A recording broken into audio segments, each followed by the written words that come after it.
할렐루야. 참 귀하고 복된 하루가 되시고 하나님께서 함께 하시는 한 주간이 되시기를 주님의 이름으로 축원을 드립니다. 잠언 21장 4절 말씀을 다시 읽겠습니다.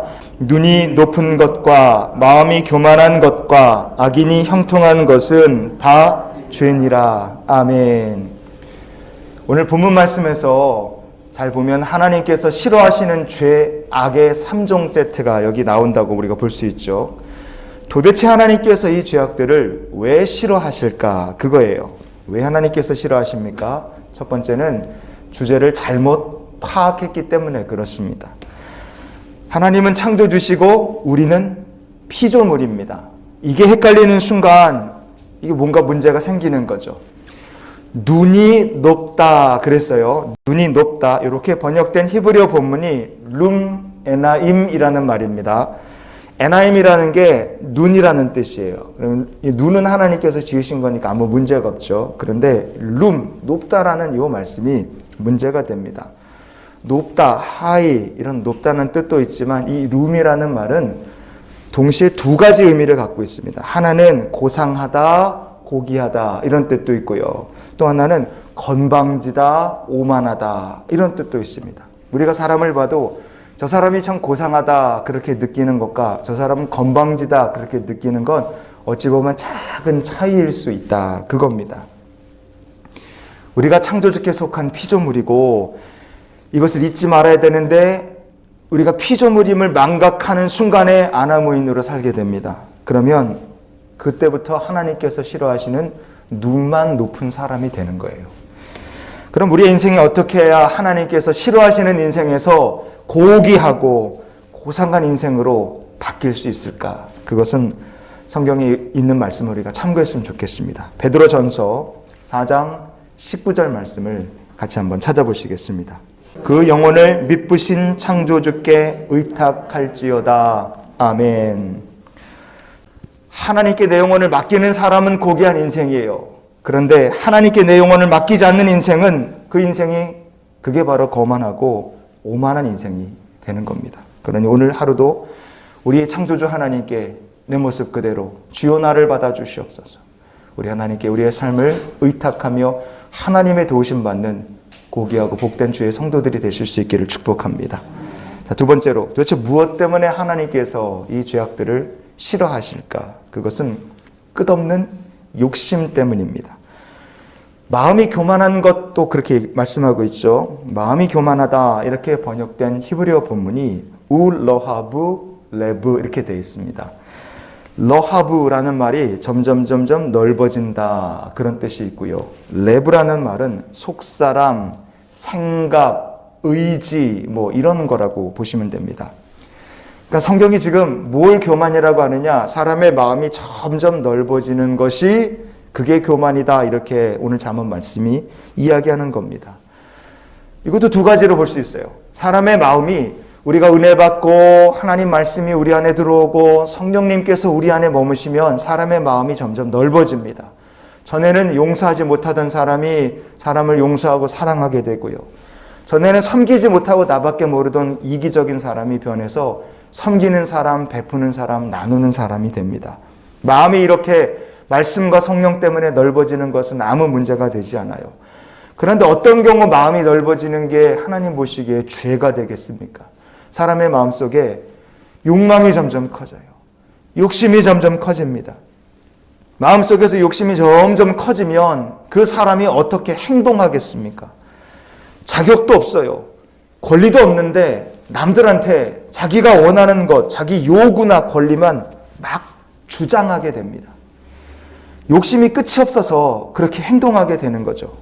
사람에게만 그렇게 하느냐? 영적으로도 문제가 반드시 생깁니다. 그래서 하나님께 자격도 권리도 없으면서 하나님 앞에 무언가를 자꾸만 요구하는 삐뚤어진 신앙이 된다 이거예요. 바로 그런 상태가 마음이 교만한 것입니다. 우리가 지금 읽고 있는 개역 개정이나 개역 한글 성경에 보면요. 단 한 번도 나오지 않는 단어가 있습니다. 그게 뭐냐면요. 자격이라는 말이에요. 자격이라는 말은 개역 한글이나 개역 개정 성경에 한 번도 나오지 않습니다. 왜 자격이란 말이 아예 없겠어요? 피조물인 인간은 하나님의 은혜로 간신히 구원받은 사람이에요. 우리가 간신히 구원받은 존재이니까 그래서 하나님께 우리가 무엇을 달라고 요구할 수 있는 공로도 없고 자격도 없습니다. 그런데 공로도 없지, 자격도 없지, 은혜로 구원받은 주제에 하나님께 욕심으로 무언가를 계속 요구만 한다. 그러면 그 사람이 마음이 교만한 사람입니다. 그럼 우리가 어떻게 살아야 하나님께서 미워하시는 것이 아니라 하나님께서 사랑 베풀어 주실 그런 삶이 될 수 있겠습니까? 역대하 33장 12절 13절 말씀을 보시겠습니다. 그가 환난을 당하여 그의 하나님 여호와께 간구하고 그의 조상들의 하나님 앞에 크게 겸손하여 기도하였으므로 하나님이 그의 기도를 받으시며 그의 간구를 들으사 그가 예루살렘에 돌아와서 다시 왕위에 앉게 하심에 므낫세가 그제서야 여호와께서 하나님이신 줄을 알았더라. 아멘. 므낫세는 무진장 악한 사람이었습니다. 그러나 그가 겸손히 간구할 때 하나님께서 그의 간구를 들어주셨고 그의 삶을 회복시켜 주셨습니다. 성도 여러분, 우리가 잊지 말아야 될 것이 있어요. 하나님은 우리의 요구를 들어주시는 분이 아니시고 우리의 간구에 귀 기울이시고 우리의 간구를 들어주시는 분이심을 우리가 꼭 기억하기 원합니다. 아무 자격도 없으면서 하나님께 교만하게 요구만 하는 인생이 아니라요. 오늘 하루 우리가 겸손하게 하나님께 간구하면서 주의 도우심 받는 삶을 살 수 있기를 축복합니다. 마지막으로 도대체 왜 하나님께서 죄악의 3종 세트를 미워하실까? 그것은 악인이 결국 망할 수밖에 없기 때문에 그렇습니다.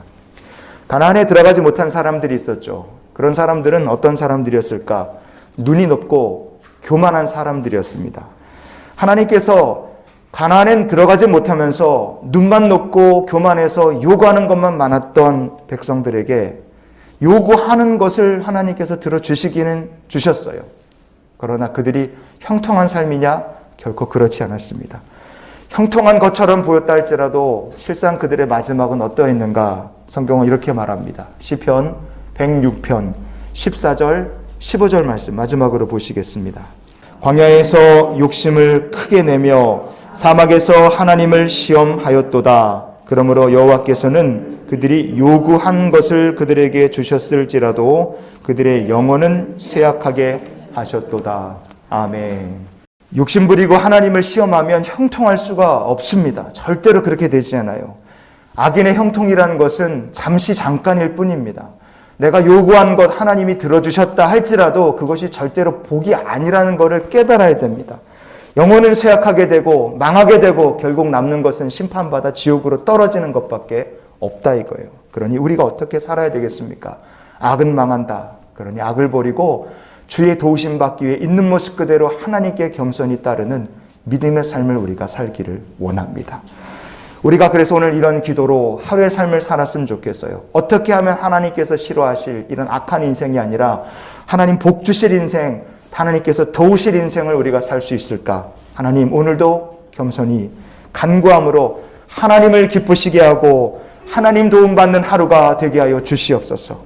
우리의 마음은 성령으로 충만하여 점점 넓어지고 우리의 인생은 형통의 복을 받아서 점점 넓어지는 그런 복 있는 삶이 되실 수 있기를 예수님의 이름으로 축원을 드립니다.